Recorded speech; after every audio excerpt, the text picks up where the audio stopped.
Cheguei na casa da minha filha com almoço para ela. Era domingo, 2 de abril, 14h30 da tarde. Lembro do horário exato, porque foi o momento em que minha vida de pai se partiu ao meio. Trazia marmita de estrogonofe de frango com batata palha, o prato que ela pedia desde criança quando estava triste. Aquele cheiro que enchia nossa casa nos domingos, quando éramos só nós dois contra o mundo. O portão estava aberto. Isso já me chamou a atenção.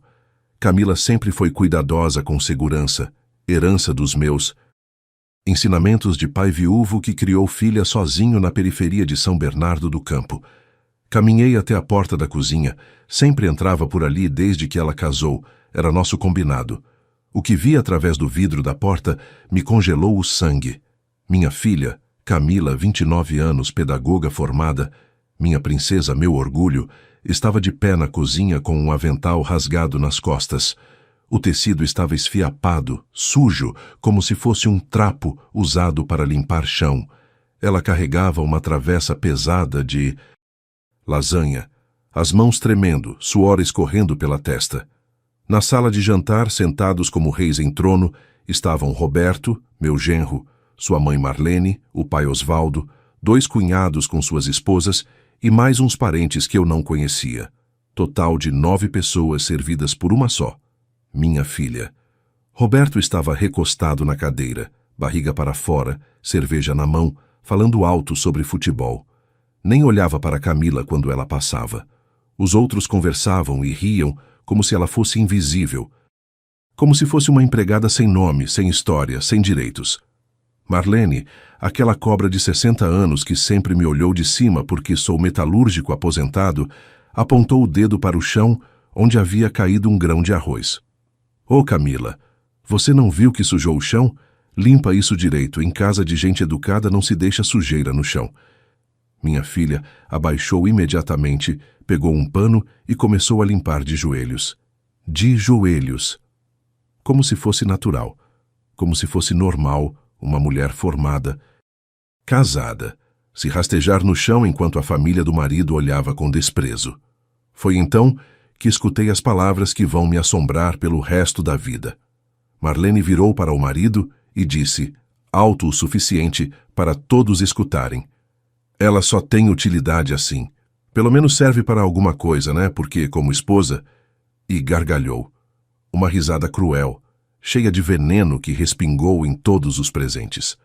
Os outros riram junto. Riram da minha filha como se ela fosse um animal de circo. Roberto não disse nada. Não defendeu a esposa. Apenas continuou mastigando e bebendo como se nada tivesse acontecido. E minha filha? Minha Camila chorava em silêncio. Lágrimas escorriam pelo rosto dela, enquanto continuava limpando o chão, como se não tivesse direito nem de parar para se limpar o rosto. Como se chorar fosse luxo que ela não podia se dar. Naquele momento, algo explodiu dentro do meu peito. Não era só raiva, era uma fúria paternal que vem do fundo da alma, daquele lugar sagrado onde um pai guarda o amor mais puro e protetor que pode sentir por uma filha. Era a revolta de quem trabalhou a vida inteira, de quem abriu mão de tudo, de quem criou uma menina sozinho, para vê-la ser tratada como lixo. Senti o chão balançar debaixo dos meus pés. Senti o ar faltar nos pulmões. Senti o coração acelerar como se fosse explodir. Minha visão ficou turva, e por um momento pensei que ia desmaiar ali mesmo. Virei as costas, saí daquela casa e liguei para o único homem que eu sabia que podia me ajudar a fazer justiça. Tem dores de pai que não cabem no peito. Tem humilhações que um homem não consegue engolir, principalmente quando é com quem mais ama no mundo. Quantos pais por aí estão vendo suas filhas sendo destruídas e não sabem o que fazer? Quantos homens engolam a raiva para não causar problemas, enquanto suas meninas morrem por dentro? Eu, João Carlos Mendes, 62 anos, metalúrgico aposentado da Volkswagen, pai solteiro que criou filha sozinho depois que minha esposa morreu. Eu não ia fingir que não vi. Não ia me calar. Não ia aceitar. Se você já sentiu o coração se partir ao ver alguém que ama sendo maltratado, se já quis proteger, mas ficou sem saber como agir, fica comigo até o final. Porque o que fiz depois daquele domingo mudou tudo. E se você tem filha sendo maltratada por marido ou família de marido, essa história pode te ajudar a entender que nunca é tarde demais para um pai reagir. Se você já sentiu que falhou como pai, que deveria ter visto os sinais mais cedo, que deveria ter agido antes que sua filha fosse completamente destruída, então essa história é sua. Se inscreve no canal e ativa a campainha, porque aqui eu não conto história de pai omisso, eu conto história de homem que decidiu lutar pela filha quando todo mundo disse que era tarde demais. Meu nome é João Carlos Mendes, 62 anos, natural de Garanhuns, Pernambuco. Migrei para São Paulo em 1978 com uma mala de papelão e 50 rales no bolso. Consegui emprego na Volkswagen de São Bernardo do Campo como ajudante geral. Trabalhei 35 anos na mesma empresa.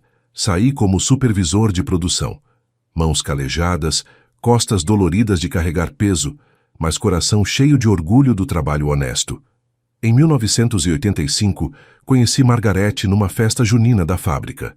Ela era secretária no escritório, cabelo cacheado, sorriso doce, daquelas mulheres que te fazem acreditar que o mundo pode ser bom. Namoramos 2 anos. Casamos na igreja do bairro com festa simples no salão paroquial.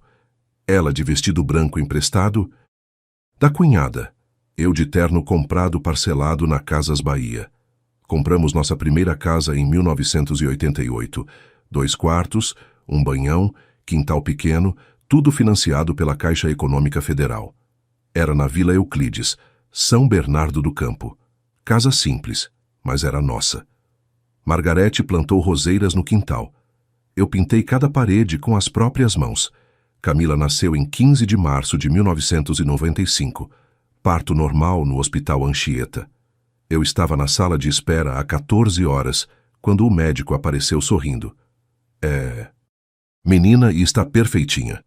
Quando peguei ela no colo pela primeira vez, aquele serzinho pequeno e indefeso, prometi que nunca deixaria nada de ruim acontecer com ela. Os primeiros anos foram os melhores da minha vida. Margarete cuidava da casa e da Camila. Eu trabalhava 2 turnos para dar conta das contas e ainda sobrar um pouco. Fim de semana era sagrado. Parque do Pedroso, zoológico, Praia de Santos quando dava.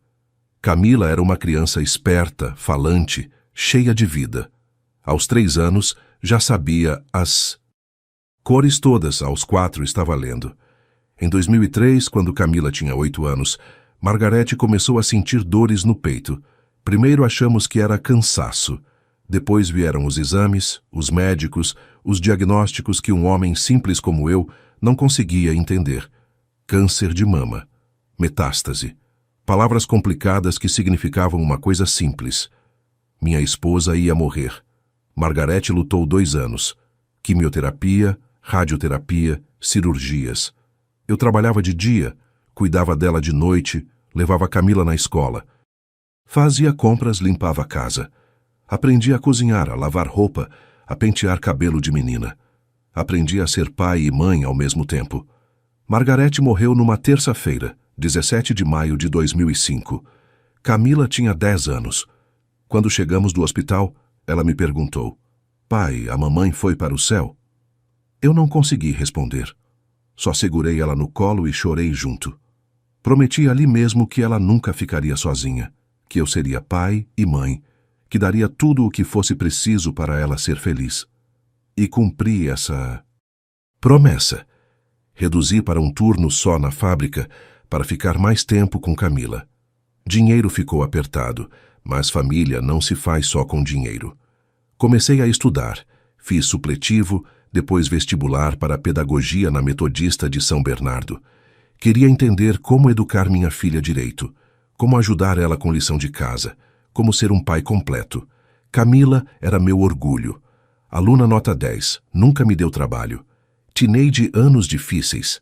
Não com ela. Me respeitava, me contava tudo, pedia conselho. Para tudo. Quando os amigos saíam para beber, ela ficava em casa comigo assistindo filme. Pai, não preciso de outros amigos. Você é meu melhor amigo. Aos 17 anos, passou no vestibular para a pedagogia na mesma faculdade onde eu estudei. Chorei no dia da formatura dela. Minha menina no palco de beca recebendo o diploma. Todo o sacrifício valeu a pena naquele momento. Pai, ela me disse depois, tudo o que consegui foi porque você acreditou em mim. Arrumou emprego numa escola particular de Santo Andreas, professora do 3º ano do Fundamental. Chegava em casa contando das crianças, dos projetos, das dificuldades dos alunos. Tinha vocação, sabia lidar com criança, era respeitada pelos pais e pela direção. Aos 25 anos, numa festa de casamento de uma colega de trabalho, conheceu Roberto Lopes Santos, vendedor da concessionária Chevrolet de São Caetano. Rapaz bonito, bem vestido, dente perfeito, conversa boa. Vinha buscar Camila em casa, cumprimentava com respeito, falava dos planos para o futuro. Pai, acho que é ele, Camila me disse depois de 3 meses de namoro. Roberto é diferente, me trata como princesa. Eu queria acreditar. Queria ver minha filha feliz, casada, constituindo família. Roberto parecia educado, trabalhador. Quando pedia permissão para levar Camila para sair, quando chegava no horário combinado, quando falava sobre comprar casa e ter filhos. O namoro durou 2 anos. Roberto sempre presente aos domingos, almoçando comigo, assistindo jogo, conversando sobre trabalho. Camila radiante, fazendo planos, falando em casamento. Quando ele pediu a mão dela oficialmente, eu disse sim sem hesitar. Achei que estava entregando minha menina para um homem que faria ela feliz. O casamento foi em setembro de 2022. Igreja São José, São Bernardo do Campo. Festa no salão da Volkswagen, onde eu trabalhei a vida toda. Camila linda de vestido branco, grinalda de flores, sorriso de orelha a orelha. Quando entreguei ela no altar, segurei as lágrimas e sussurrei. Seja feliz, minha filha. É só isso que quero para você. Roberto e Camila alugaram casa em São Caetano do Sul. 2 quartos, garagem, quintal pequeno. Começaram a vida de casados. Eu visitava todo domingo. Ela cozinhava, conversávamos, pareciam felizes. Roberto atencioso, carinhoso, pelo menos na minha frente. Mas as coisas começaram a mudar. Sutilmente no início, depois mais claramente. Os primeiros sinais foram pequenos, quase imperceptíveis para um pai que queria acreditar que sua filha havia encontrado a felicidade. Camila começou a cancelar nossos almoços de domingo, tradição que mantínhamos desde a morte da Margarete.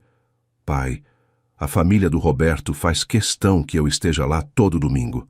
É costume deles, sabe como é. Quando eu sugeria que Roberto viesse junto nas nossas visitas, sempre tinha desculpa. Ele está cansado, pai. Trabalha muito para nos sustentar. Vendedor trabalha até sábado. Ou então, a mãe dele não gosta quando ele sai nos domingos.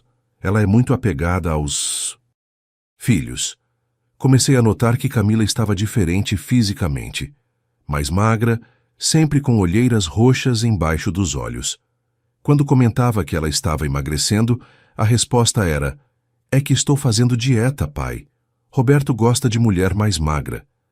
Dieta? Minha filha sempre foi no peso ideal, nunca precisou de dieta. As roupas também mudaram.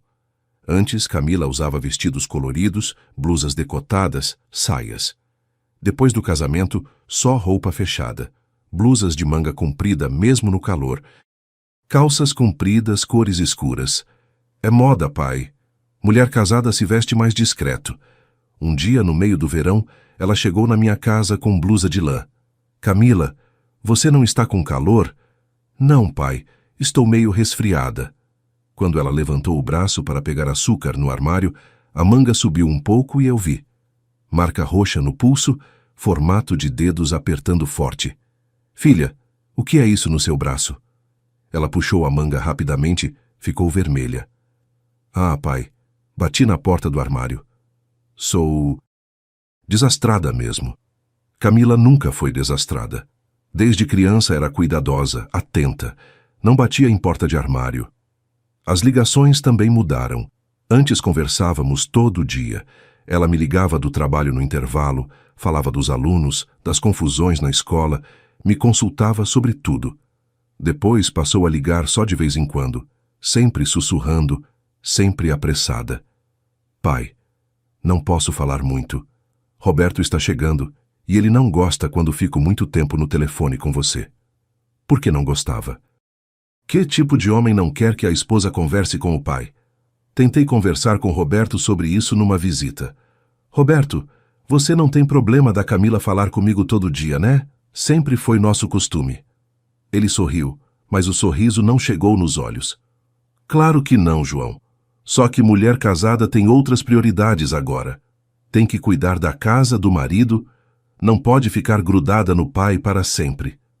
Grudada no pai? Como se falar com o próprio pai fosse errado. Como se amor filial fosse defeito. Notei que ela parou de falar sobre o trabalho. Antes chegava em casa cheia de histórias. Qual criança aprendeu a ler, qual pai veio reclamar, que projeto novo a escola ia fazer. Depois, quando eu perguntava sobre os alunos, ela desconversava. Ah, pai, é sempre a mesma coisa. Você não quer saber dessas bobeiras. Bobeiras. Camila sempre disse que dar aula era a paixão da vida dela, que as crianças eram o motivo de acordar todo dia feliz para trabalhar. Um sábado resolvi fazer. Surpresa! Passei na casa dela sem avisar, levando pudim de leite condensado que tinha feito, sobremesa favorita dela desde pequena. Roberto abriu a porta com cara fechada. João, você devia ligar antes. Camila está descansando. Mas são só 2 da tarde. Ela sempre foi matinal. Ela acordou mal hoje. Melhor você voltar outro dia. O tom era ríspido, como se eu fosse um vendedor importunando. Camila apareceu atrás dele, pálida, cabelo desarrumado, roupa amassada. Oi, pai. A voz estava apagada. Sem vida. Quando fui abraçar ela, fez um movimento estranho, como se doesse. Estou meio gripada, explicou rápido demais. Não pode ficar muito, Roberto interrompeu. Minha mãe vem jantar aqui hoje. Camila precisa cozinhar para a família. A forma como falou, como se minha presença a atrapalhasse, como se minha filha não tivesse direito de decidir com quem queria ficar. Saí de lá com o coração apertado. Alguma coisa estava muito errada. Minha filha estava sendo controlada, manipulada, mas eu não conseguia provar nada concreto. Comecei a observar mais atentamente. Nas poucas vezes que via Camila, ela tinha perdido aquele brilho no olhar. Sorria, mas era sorriso forçado, sem alegria. Falava pouco, concordava com tudo que Roberto dizia, como se tivesse medo de ter opinião própria. Uma vez estávamos os 3 conversando na sala e Roberto comentou: João, sua filha está aprendendo a ser esposa de verdade. Está mais obediente, mais centrada. Não fica mais com essas bobeiras de querer opinar. Em tudo. Camila abaixou a cabeça, não falou nada. Obediente? Minha filha sempre foi independente, cheia de opiniões, questionadora. Por que agora precisava ser obediente? Outro dia, ela chegou para me visitar com gola alta mesmo no calor. Durante o almoço, quando se abaixou para pegar alguma coisa que caiu, a gola desceu um pouco e eu vi marca roxa no pescoço. Camila, o que é isso? Foi a corrente, pai. Estava muito apertada, me machucou. Que corrente deixa marca igual dedo no pescoço? Tentei conversar sério com ela. Filha, se alguma coisa estiver acontecendo, você pode me contar. Sou seu pai. Estou aqui para te proteger.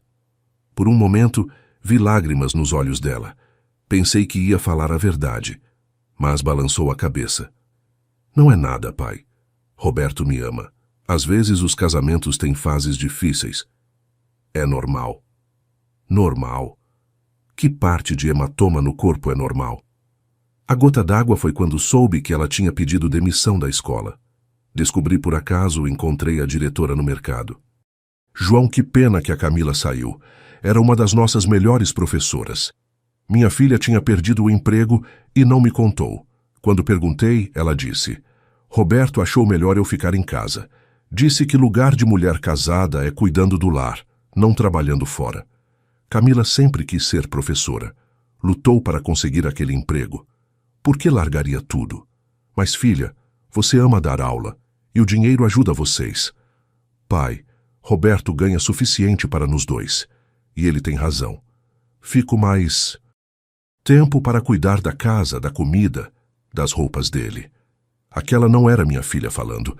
Alguém tinha lavado a cabeça dela, convencido ela de que mulher não devia trabalhar, não devia ter independência, não devia ter vida própria.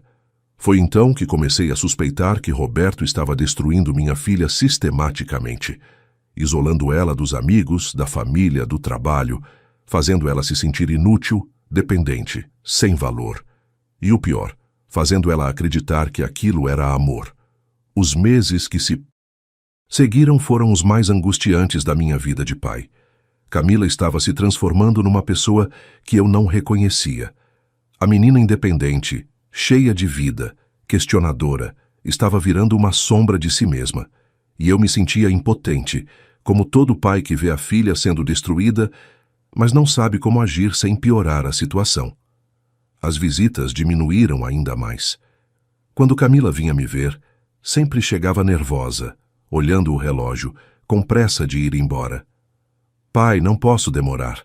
Roberto vai ligar e se eu não estiver em casa ele fica bravo.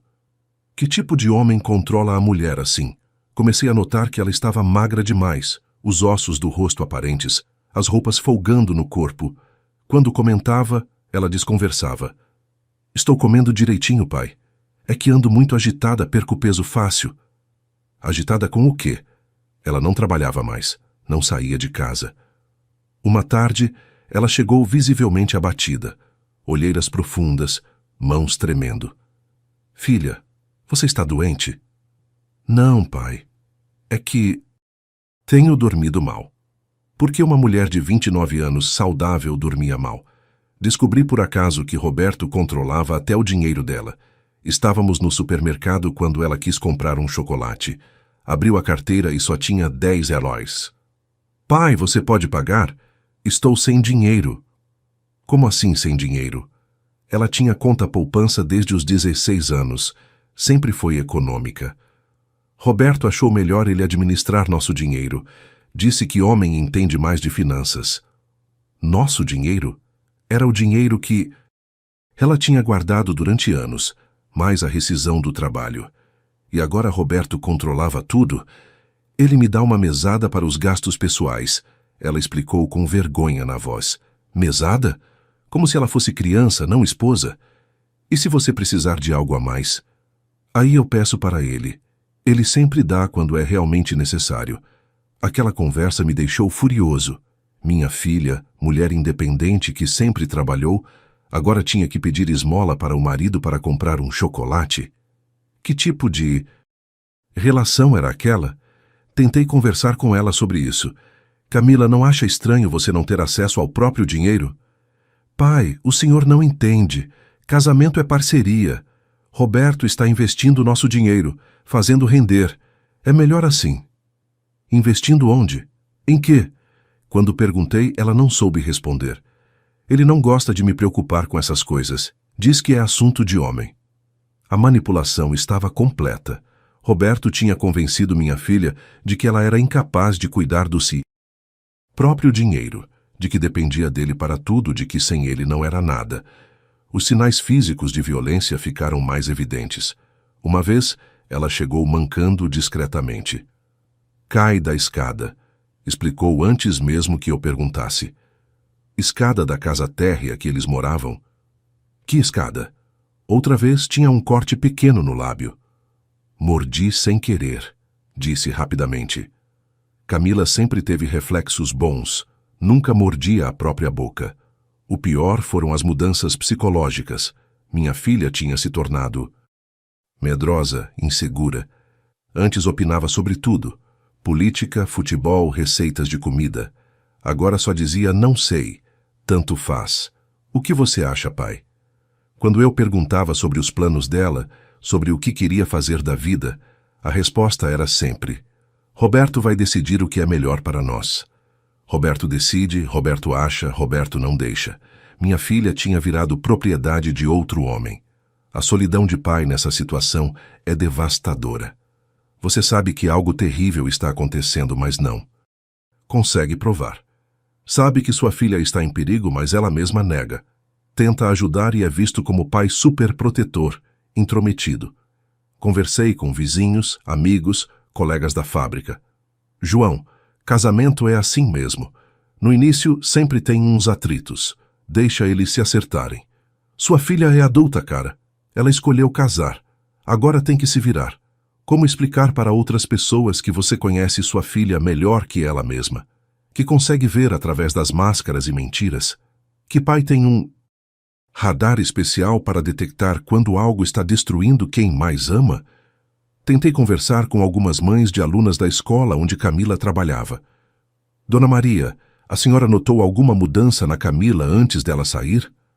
Ah, João, ela ficou mais quieta mesmo nos últimos meses, mas achei que era coisa de casamento novo. Até as crianças tinham percebido.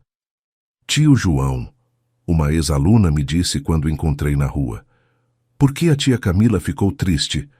Ela não sorria mais igual antes. Se até... Criança percebeu a mudança. Por que os adultos fingiam que era normal? Comecei a investigar discretamente a família do Roberto. Perguntei para conhecido que trabalhava na concessionária onde ele vendia carros. Roberto Lopes? Conheço sim. Rapaz complicado, João. Já teve problema com cliente e discussão feia. O pessoal fala que ele tem gênio difícil. Gênio difícil com clientes. Imagina em casa, com a esposa que não pode se defender. Descobri também que a família dele tinha histórico de violência. O pai, Osvaldo, tinha fama de bater na mulher. A mãe, Marlene, era conhecida no bairro como mulher amarga, que destratava todo mundo. Roberto foi criado nesse ambiente tóxico, mas isso não justificava nada.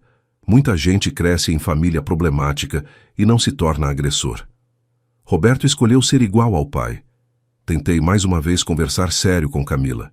Filha, se Roberto está te machucando de alguma forma, você precisa me contar. Eu posso te ajudar. Ela me olhou com pânico nos olhos. Pai, pelo amor de Deus, não fala isso. Se Roberto souber que o senhor pensa isso dele, ele vai ficar furioso comigo. Furioso com ela? Porque ela tinha medo da reação dele. Marido normal conversa, explica, esclarece. Marido violento fica furioso e pune a esposa. Camila, homem que bate em mulher não presta. Se ele está encostando a mão em você... Ele não bate em mim, ela gritou. Depois abaixou a voz, olhou para os lados, como se alguém pudesse ouvir. Roberto nunca me bateu. Ele só fica... nervoso às vezes. Trabalha muito, fica estressado. É normal. Normal marido ficar nervoso com a esposa? Normal descontar estresse na mulher? Que tipo de lavagem cerebral fizeram nela? Foi então que entendi a dimensão da tragédia. Minha filha não estava apenas sendo violentada fisicamente. Estava sendo destruída psicologicamente. Roberto tinha feito ela acreditar que merecia ser tratada mal, que era culpada pela raiva dele, que amor incluía humilhação. A revelação que mudou tudo aconteceu numa quinta-feira, 30 de março. Era véspera do meu aniversário de 62 anos, e Camila tinha prometido ir almoçar comigo. Esperava ela desde meio-dia, 1h da tarde, 2 horas, nada. Liguei várias vezes, celular direto na caixa postal. Às 3 da tarde, ela apareceu na minha porta. O que vi me fez o coração parar. Camila estava com o olho roxo. Não um roxinho de batida leve, um hematoma feio, inchado, que cobria metade da pálpebra esquerda. O lábio estava cortado e inchado. Ela tentava esconder com óculos escuros e base, mas não conseguia disfarçar. Camila, minha filha, o que aconteceu? Minha voz saiu embargada, as mãos tremeram. Pai, eu bati no armário da cozinha. A mentira estava tão ensaiada que saiu automática. Que armário faz isso com o rosto de uma pessoa? Peguei ela pelo braço, senti ela tremer. Senta aqui, vamos conversar. Não posso demorar, pai. Roberto vai o quê, Camila? Te bater mais? Ela desmoronou. Começou a chorar como não chorava desde criança. Um choro desesperado, de quem estava segurando a dor há muito tempo. Pai, eu não aguento mais. A voz dela saiu quebrada, entrecortada pelos soluços. Conta para mim, minha filha. Conta tudo. E então, ela me contou tudo. Cada humilhação, cada agressão, cada momento de terror que tinha vivido nos últimos meses. Roberto batia nela regularmente, sempre em lugares que não aparecessem. Controlava cada centavo, cada saída, cada telefonema. Dizia que ela era inútil, burra, que nenhum outro homem ia querer ela.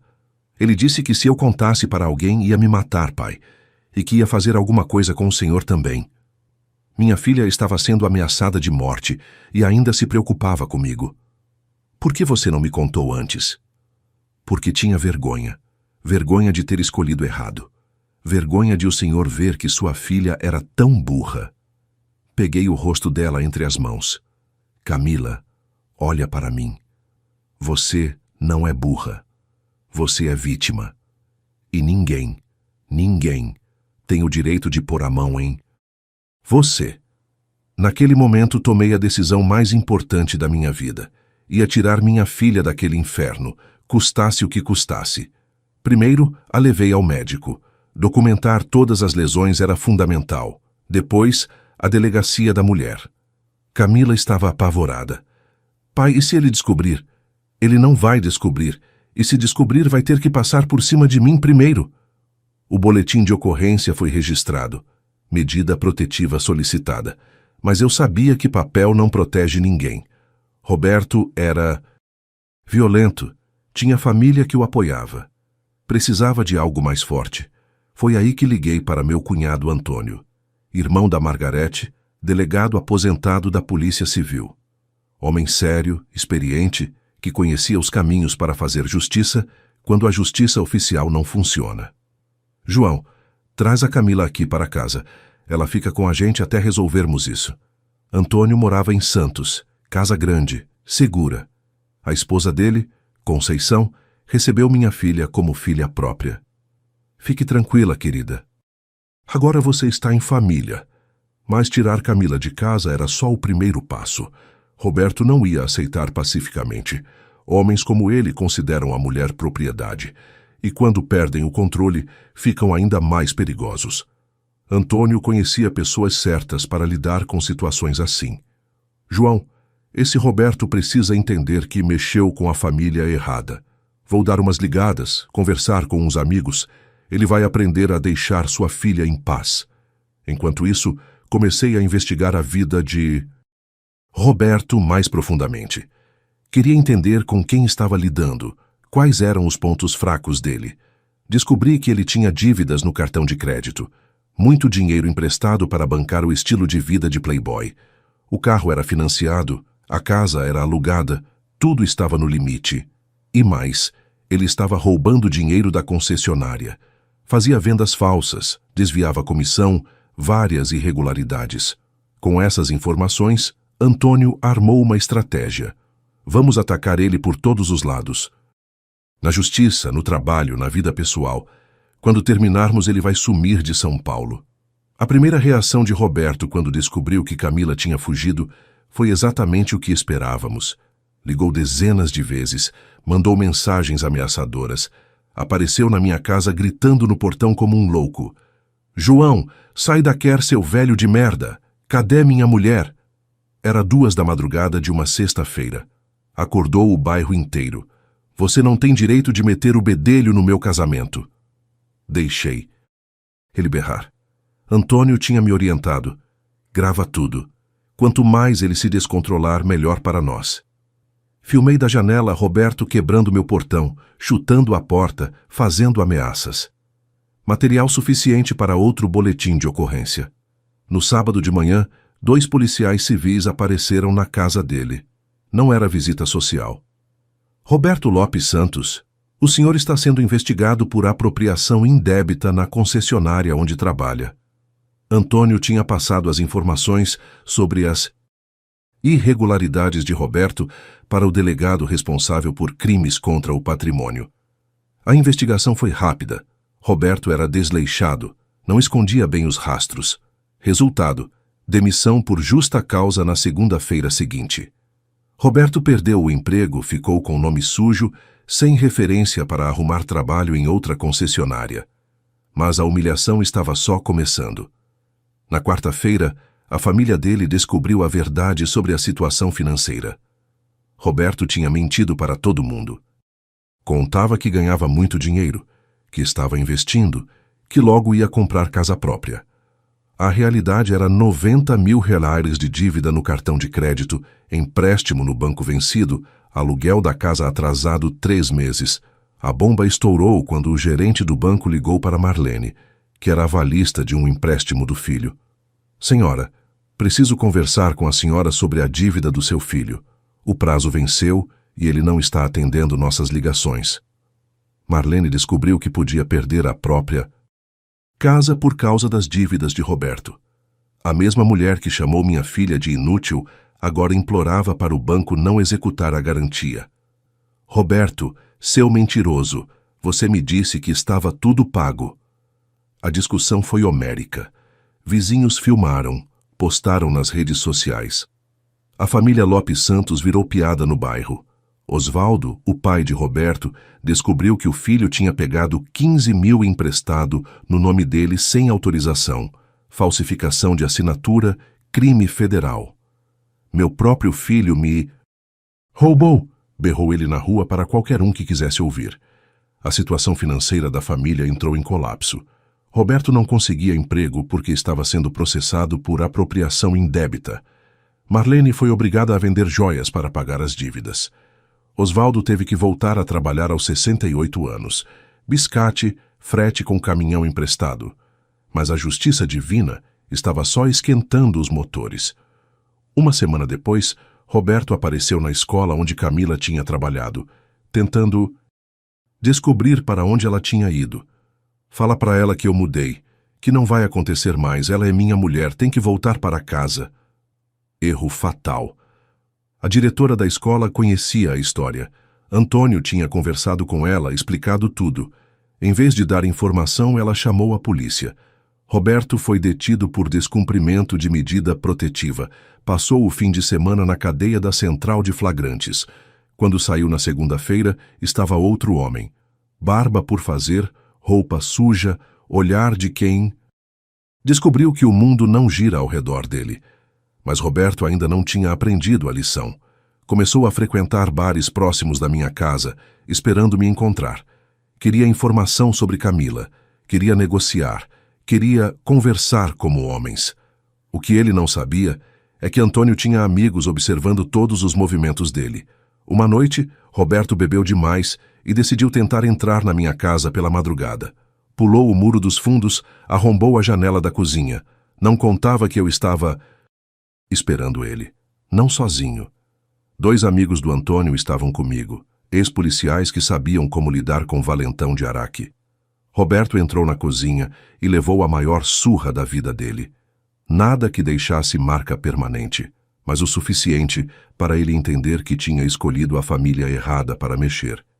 Se você aparecer perto da Camila de novo, da próxima vez não vai ser só surra, um dos ex-policiais falou enquanto Roberto se levantava do chão. Vai ser muito pior. Registramos tudo como tentativa de roubo. Roberto não podia reclamar sem admitir que estava perseguindo minha filha. Mais um processo criminal na conta dele. Depois disso, Roberto tentou uma estratégia diferente. Começou a espalhar mentiras sobre Camila no bairro. Dizia que ela era louca, viciada em remédio, que tinha inventado história de agressão para sair de casa com outro homem. Grande erro. As evidências médicas eram claras, raio-x mostrando costela trincada, fotos dos hematomas, depoimentos de vizinhos que ouviram brigas. Ninguém acreditou nas mentiras dele. Pior, as mulheres do bairro se organizaram contra Roberto. Criaram um grupo no WhatsApp alertando sobre ele. Cuidado com esse homem. Bate em mulher. Roberto virou persona non grata na própria região onde morava. Tentou se mudar para outro bairro, mas a ficha criminal já estava pesada. Nenhum senhorio queria alugar casa para alguém com processo por violência doméstica e apropriação indébita. Acabou indo morar com a mãe de novo, aos 32 anos. Marlene, que sempre mimou o filho, agora tratava ele como estorvo. Você destruiu nossa família por causa dessa vagabunda, gritava ela, sem perceber que essa vagabunda era a vítima, não a culpada. Roberto tentou mais uma cartada. Ligou para a escola onde eu tinha estudado pedagogia, tentando descobrir se eu conhecia advogados, se tinha dinheiro para bancar processo. Queria mapear os recursos que tínhamos. Outro erro crasso. A secretária da faculdade era comadre do Antônio. Repassou a informação imediatamente. Roberto está tentando investigar vocês. Foi a deixa que Antônio precisava para a ação final. João, agora vamos acabar com esse problema de uma vez por todas. No mês seguinte, Roberto recebeu uma proposta irrecusável. Um conhecido do Antônio, empresário do ramo de transportes, ofereceu emprego para ele. Motorista de caminhão, viagens longas, base em Manaus. Salário bom, casa para morar, mas uma condição: nunca mais voltar para São Paulo. É trabalho honesto, explicou o empresário. Mas se você der problema, se tentar voltar, se mexer com família de novo, vou te entregar para os índios do Amazonas. Não era brincadeira. Roberto aceitou. Não tinha escolha.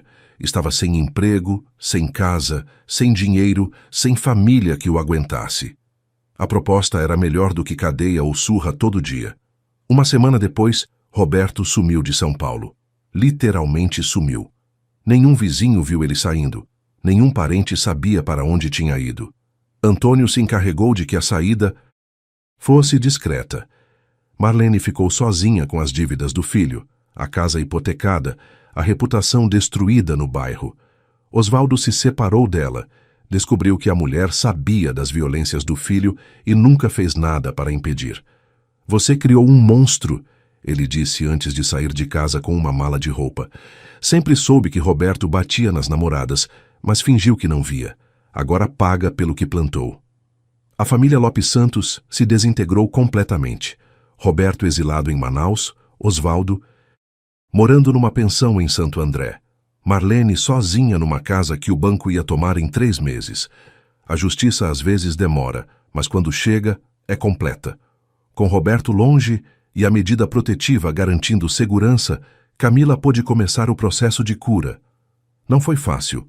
Minha filha estava destruída psicologicamente, precisava reconstruir a autoestima, a confiança, a vontade de viver.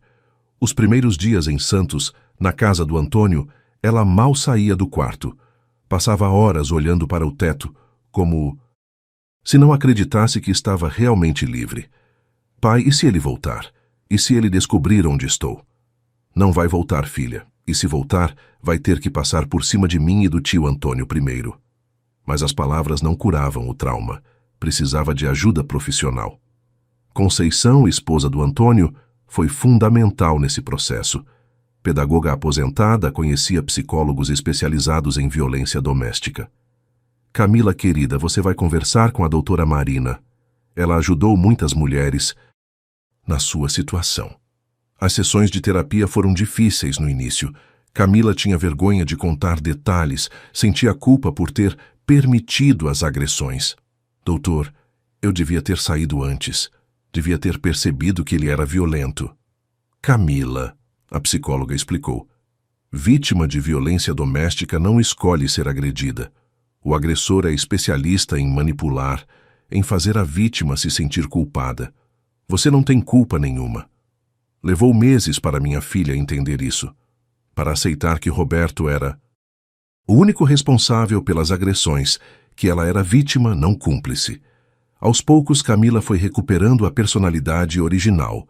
Voltou a falar sobre livros, sobre pedagogia, sobre os planos que tinha antes de casar. Pai, quero voltar a dar aula. Sinto falta das crianças. Conseguimos transferir o diploma dela para uma escola municipal de Santos. A diretora, sabendo da situação, recebeu Camila com carinho especial. Professora, aqui você vai ser respeitada como profissional e como pessoa. Ver minha filha de volta numa sala de aula foi emocionante. Ela estava diferente, mais madura, mais cuidadosa, mas ainda com aquela paixão por ensinar. As crianças perceberam imediatamente. Tia Camila, você é legal, não grita com a gente. O trabalho foi fundamental para a recuperação dela.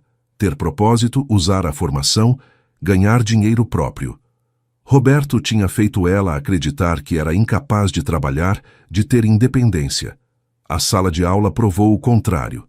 Camila alugou um apartamento pequeno em Santos, perto da escola, longe das memórias ruins de São Caetano. Comprou móveis próprios, decorou do jeito que gostava, cores claras, plantas, livros por toda parte. Pai, é a primeira vez na vida que tenho uma casa que é só minha. Ela estava radiante, mostrando cada cantinho. Posso chegar que horas quiser, comer o que quiser, assistir o que quiser na TV. Liberdade simples que qualquer adulto deveria ter, mas que Roberto tinha tirado dela. Com o tempo, Camila começou a se abrir para novas amizades. Conheceu outras professoras, participou de cursos de atualização, voltou a ter vida social. Pai, esqueci como era bom conversar sem ter medo. 1 ano depois da separação, ela estava irreconhecível. Tinha engordado, no bom sentido, os olhos brilhavam de novo, sorria com sinceridade. Fez academia, curso de inglês, começou a viajar nos fins de semana. Pai, quero conhecer outros países. Roberto sempre dizia que mulher não precisava viajar, que lugar dela era em casa. Agora, vou para onde quiser. E foi. Argentina, Chile, Uruguai. Viagens pequenas, mas que representavam conquista imensa para quem tinha sido prisioneira dentro da própria casa. Em 2024, 2 anos após a separação, Camila conheceu Daniel, professor de história da mesma escola. Homem gentil, respeitoso, que tratava ela como igual. Pai, ele é diferente, me escuta, me respeita, me incentiva. Fiquei observando o relacionamento com atenção. Depois do trauma com Roberto, qualquer pai ficaria desconfiado. Mas Daniel era realmente diferente. Vinha me visitar, conversava sobre tudo, nunca tentou afastar Camila da família. João, ele me disse numa conversa, sei que a Camila passou por situação difícil. Quero que saiba que jamais levantaria a mão para uma mulher. Minha mãe me criou para respeitar. E provou com ações. Quando Camila teve crise de pânico, sequela do trauma, Daniel ficou com ela no hospital a madrugada inteira. Quando ela quis fazer terapia de casal para superar medos do relacionamento, ele topou sem questionar. Pai, Daniel me faz lembrar como era o senhor com a mamãe. Carinhoso, respeitoso, parceiro de verdade. Hoje, Camila e Daniel moram juntos num apartamento maior em Santos. Ela é coordenadora pedagógica na escola onde trabalha. Ele fez mestrado em educação. São parceiros, companheiros, se respeitam mutuamente.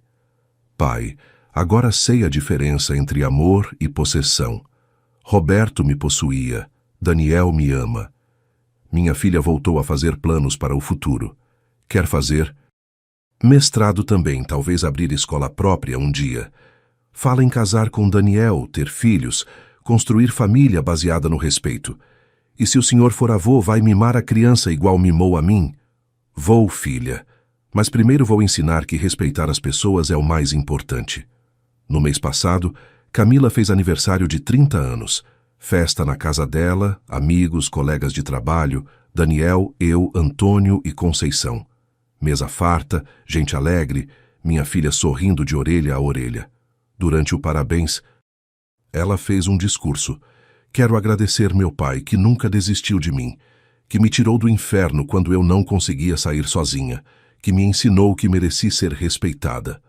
Todos aplaudiram, mas eu estava com os olhos cheios de lágrimas. Minha menina tinha voltado. A Camila alegre, confiante, cheia de sonhos, estava de volta. 6 meses depois de Camila se estabelecer em Santos, quando achávamos que o pior havia passado, novos desafios apareceram. A vida ensinou que recuperação não é linha. Reta, tem altos e baixos, recaídas e conquistas. O primeiro obstáculo foi quando Camila teve uma crise de pânico no meio da aula. Estava explicando matemática para os alunos do 4º ano quando um pai apareceu na porta da sala gritando com a diretora.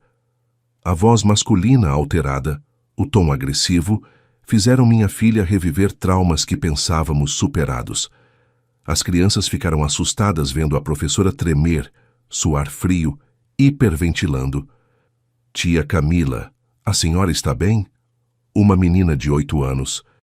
Se aproximou preocupada. Camila não conseguia responder, estava em pleno ataque de pânico. A diretora teve que assumir a turma enquanto levavam minha filha para o pronto-socorro. Liguei do trabalho assim que soube, cheguei no hospital e encontrei ela sendo medicada para controlar a ansiedade. Pai, pensei que estava curada. Por que isso voltou? Camila chorava de frustração.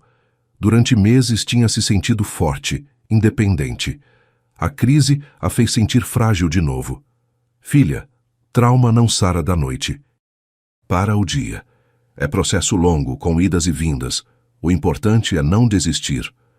Segurei a mão dela. Senti como ainda tremia. Doutora Marina, a psicóloga, explicou que era normal. Camila passou por trauma severo. O cérebro demora para se reorganizar. Sons, cheiros, situações específicas podem disparar memórias traumáticas. Tivemos que intensificar o acompanhamento psicológico. 2 sessões por semana, medicação para ansiedade, técnicas de respiração para controlar o pânico. Camila ficou frustrada, queria estar curada logo. Por que não posso simplesmente esquecer ele e seguir em frente? Porque você é humana, filha, e humanos precisam de tempo para sarar feridas profundas. O segundo desafio foi jurídico. Roberto, mesmo em Manaus, tentou contestar a medida protetiva, alegando que tinha sido coagido a sair de São Paulo. Contratou o advogado de lá, entrou com pedido de revisão da decisão. Ele está dizendo que foi ameaçado, que não teve direito de defesa. O advogado de Camila explicou. Quer voltar para São Paulo e reaver os direitos conjugais dele. Direitos conjugais? Como se ter casado desse direito de bater em mulher? Antônio ficou furioso. Esse filho da puta não aprendeu mesmo. Quer voltar para apanhar de novo? Mas o processo jurídico seguia o trâmite legal. Tivemos que reunir todas as provas novamente. Fotos das agressões, laudos médicos, depoimentos. Camila entrou em desespero. E se ele conseguir voltar? E se o juiz acreditar nele? O medo era real. Sistema jurídico às vezes falha com mulheres vítimas de violência. Passamos 2 semanas tensas até a audiência. Camila teve que depor por videoconferência, reviver detalhes das agressões para provar que Roberto era perigoso. Foi tortura psicológica. Conte ao juiz exatamente o que Roberto fazia com você, orientou o advogado.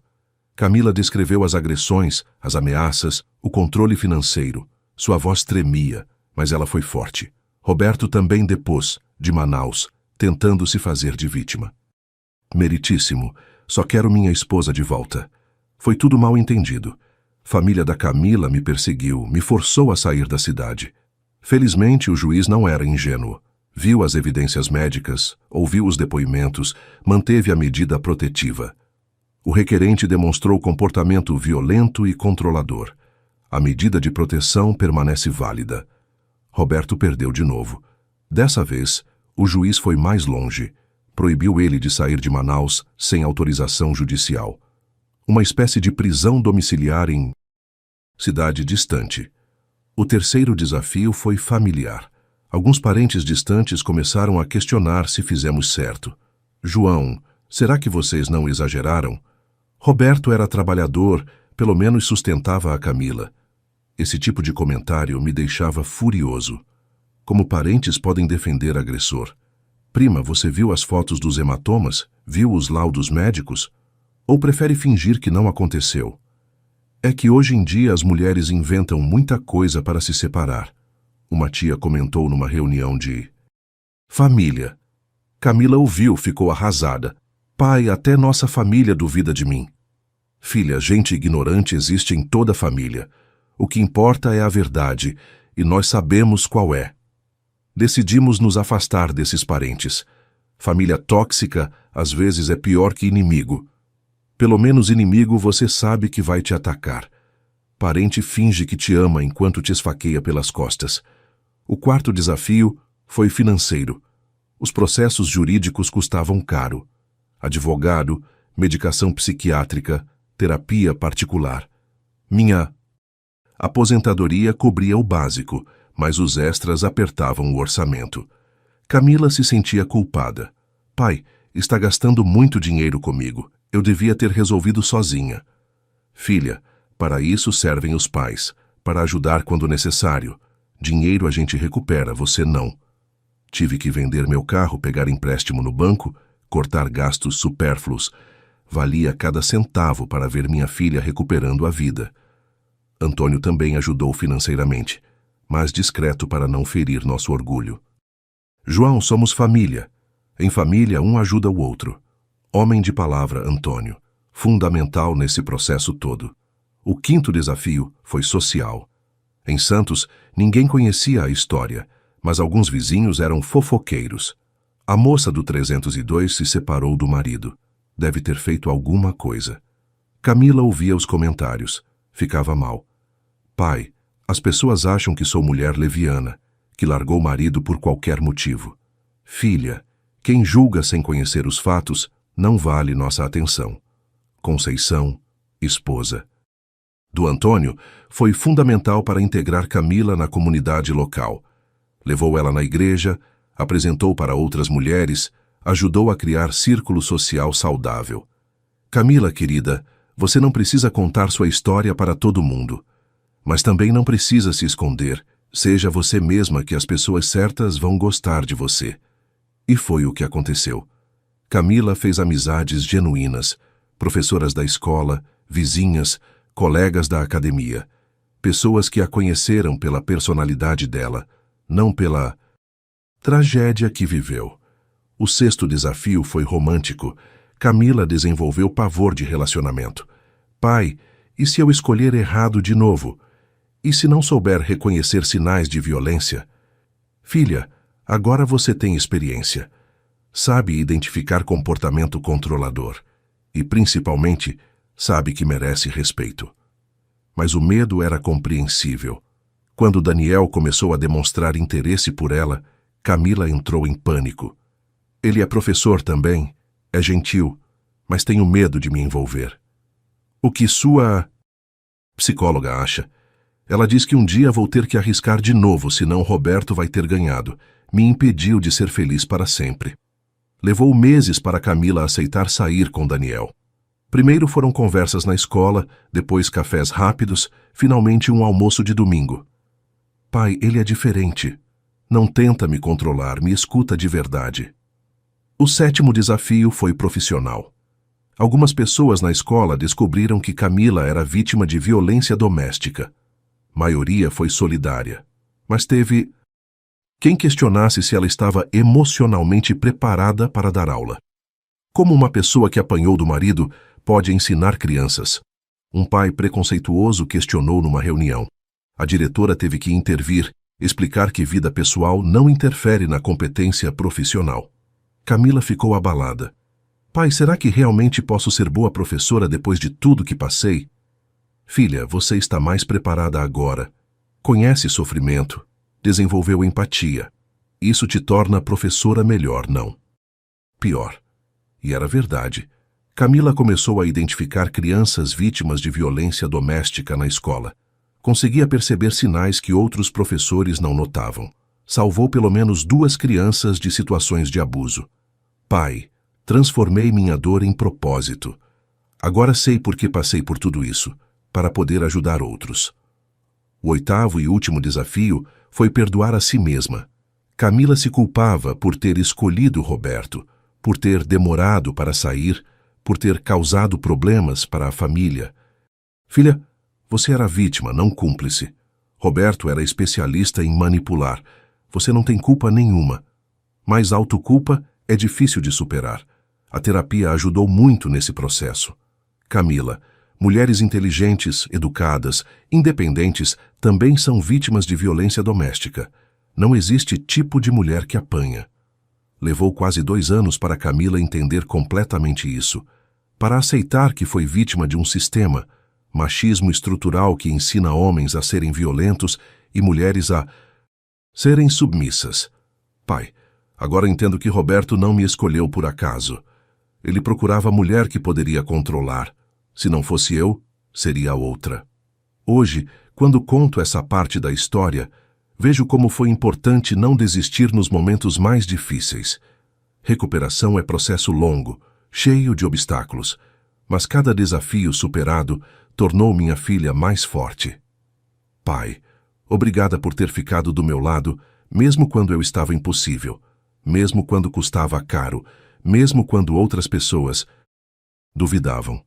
Filha, é para isso que servem os pais. Hoje, 3 anos depois daquele domingo terrível em que encontrei minha filha, servindo a família do ex-marido como empregada, olho para trás e vejo que cada momento de dor valeu a pena. Camila está completamente recuperada. Trabalha numa escola que a valoriza, mora com um homem que a respeita, tem planos para o futuro. Mais importante, recuperou a autoestima, a confiança, a alegria de viver. Roberto continua em Manaus. Pelas informações que chegam, até nós, trabalha como caminhoneiro, mora sozinho, não incomoda ninguém. A distância foi o melhor remédio para o problema. Às vezes recebo notícias dele através de conhecidos. Está mais velho, cabelo grisalho, perdeu aquela arrogância que tinha. O isolamento ensinou o que anos de conversa não conseguiram ensinar. A família Lopes Santos se desintegrou completamente. Marlene perdeu a casa, mora num apartamento pequeno alugado na periferia de Santo André. Trabalha como faxineira numa empresa de limpeza para se sustentar. A mesma mulher que olhava minha filha com desprezo, agora limpa escritório de madrugada por 1.200 rales por mês. Osvaldo formou família nova com mulher de 35 anos que conheceu no trabalho. Vive numa casa simples em Mauá, dirigindo caminhão de entrega para um mercado. Nenhum dos dois tem contato com Roberto. A família que se achava superior desmoronou como castelo de areia. Às vezes me perguntam se não sinto pena dele, de Roberto. A resposta é simples. Não. Sinto pena das vítimas de violência doméstica, não dos agressores. Roberto teve 1000 chances de mudar, de buscar ajuda, de tratar minha filha com respeito. Escolheu o caminho da violência. Agora colhe o que plantou. Pena eu sinto é das mulheres que ainda estão apanhando neste exato momento, enquanto você me escuta. Pena eu sinto dos filhos que crescem vendo o pai bater na mãe e acham que isso é normal. Pena eu sinto dos pais que sabem que alguma coisa está errada, mas ficam calados para não se meter. O que aprendi nessa experiência como pai vai muito além do que imaginava quando comecei essa jornada. Primeiro, nunca ignore os sinais. Quando sua intuição diz que algo está errado com alguém que você ama, provavelmente está certo. Pais desenvolvem um radar especial para detectar quando os filhos estão em perigo. Esse radar não falha. O problema é que muitas vezes ignoramos ele para não causar problemas. Eu vi os hematomas, as mudanças de comportamento, o emagrecimento, o isolamento, tudo estava ali na minha cara. Mas demorei para agir porque queria acreditar que minha filha estava feliz porque não queria aceitar que tinha entregado ela para um monstro. Segundo, vítima de violência doméstica precisa de apoio, não de julgamento. Por mais frustrado que eu ficasse com as mentiras de Camila, com as desculpas que ela inventava para proteger Roberto, entendi que ela estava programada para proteger o agressor. É assim que funciona o ciclo da violência. A vítima desenvolve uma espécie de síndrome de Estocolmo com o agressor. Sente que precisa protegê-lo, que é culpada pela violência que sofre, que merece ser tratada mal. É lavagem cerebral sistemática que destrói a autoestima e a capacidade de raciocínio. Terceiro, às vezes, amor significa tomar decisões difíceis. Tirar minha filha de casa contra a vontade inicial dela foi doloroso, mas necessário. Se eu tivesse esperado ela escolher sair sozinha, talvez hoje estivesse chorando num cemitério. Amor de pai não é fazer sempre o que o filho quer. É fazer o que é melhor para o filho, mesmo que ele não entenda na hora. Mesmo que seja doloroso. Mesmo que ele fique bravo com você temporariamente. Quarto, homem violento não muda com conversa. Roberto precisou perder tudo, emprego, família, casa, cidade, para entender que violência tem consequências. Alguns homens só respeitam quando sentem medo, quando percebem que mexeram com quem não deviam mexer. Tentativa de conversar para resolver com o agressor é perda de tempo. Agressor só entende força. Só respeita quando vê que vai perder algo importante. Por isso é fundamental ter estratégia, ter aliados, ter recursos para fazer pressão real. Quinto, justiça às vezes demora, mas sempre chega. Roberto achou que podia destruir minha filha sem pagar preço. Descobriu que mexeu com a família errada. A vida tem uma forma de cobrar as dívidas. Pode demorar, mas a conta sempre chega. Sexto, rede de apoio é fundamental. Sozinho, eu nunca teria conseguido tirar minha filha daquela situação. Precisei do Antônio, da Conceição, dos amigos ex-policiais, dos advogados, dos psicólogos. Violência doméstica não se resolve sozinho. Sétimo, dinheiro bem gasto é dinheiro investido em quem você ama. Gastei minhas economias, vendi o carro, me endividei. Valeu cada centavo. Dinheiro se recupera, filha morta não volta. Para os pais que estão me escutando, se vocês desconfiam que sua filha está sendo maltratada, não fiquem de braços cruzados. Conversem, investiguem, ofereçam ajuda. Mesmo que ela negue no início, continuem tentando. Vítima de violência doméstica precisa saber que tem para onde correr. Não esperem a situação melhorar sozinha. Não acreditem em promessas de que vai mudar. Não aceitem desculpas de que ele está passando por fase difícil. Homem que bate em mulher uma vez vai bater de novo, e cada vez vai ser pior. Para os homens casados que estão me ouvindo, sua esposa não é sua propriedade. Ela é sua parceira. Diferença de opinião se resolve conversando, não batendo. Se vocês sentem vontade de bater em mulher, procurem ajuda psicológica antes que seja tarde. E não venham com desculpa de que ela me provoca, ela me tira do sério, ela não me respeita.